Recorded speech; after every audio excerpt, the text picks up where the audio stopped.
முருகன் தன் கையில் ஏந்தியதனால் வேலுக்கு என்னென்ன ஆற்றல் வந்தது, அந்த வேல் எப்படி செயல்படுகிறது, அந்த வேல் எப்படி இந்த உலகத்தில் பக்தர்களை காப்பாற்றுகிறது அப்படிங்கிறத விரிவித்து பேசும் பகுதியாகத்தான் வேல் விருத்தம் அப்படிங்கிற பகுதியை அவர் நமக்கு அருளி செய்திருக்கின்றார்.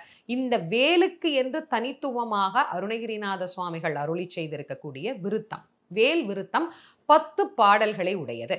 இந்த வேல் விருத்தத்தை பாராயணம் செய்கின்ற போது எவ்வகையான நலன்கள் நமக்கு கிடைக்கின்றது அப்படிங்கிறத சிந்தனை பண்ணணும். வேல் என்பது இருளை நீக்கி ஞான ஒளியை தரக்கூடியது.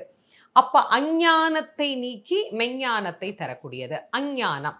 இப்ப நமக்கு இருக்கக்கூடிய அறிவு முழுமை பெற்ற அறிவா அப்படின்னா கொஞ்சம் யோசிக்க வேண்டிய விஷயம்தான்.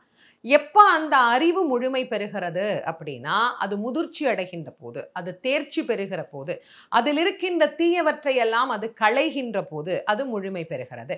இது யாரால் நடைபெறும்? ஒரு பேரொளி பிரகாசம் ஒரு இடத்திலே ஏற்பட்டது அப்படின்னா, யாரும் சொல்லாம கொல்லாம அங்க இருக்கக்கூடிய இருட்டு என்ன பண்ணும்? தானே விலகி சென்றுவிடும். அதுபோல வேல் என்கின்ற ஞான ஒளி எங்கே வந்து அருள் செய்கின்றதோ, அங்கே இருக்கக்கூடிய இருள் அனைத்தும் மறைந்து போகும். ஆணவமாகிய இருள் மறையும், மாயையாகிய இருள் மறையும், கண்மமாகிய இருள் மறையும்.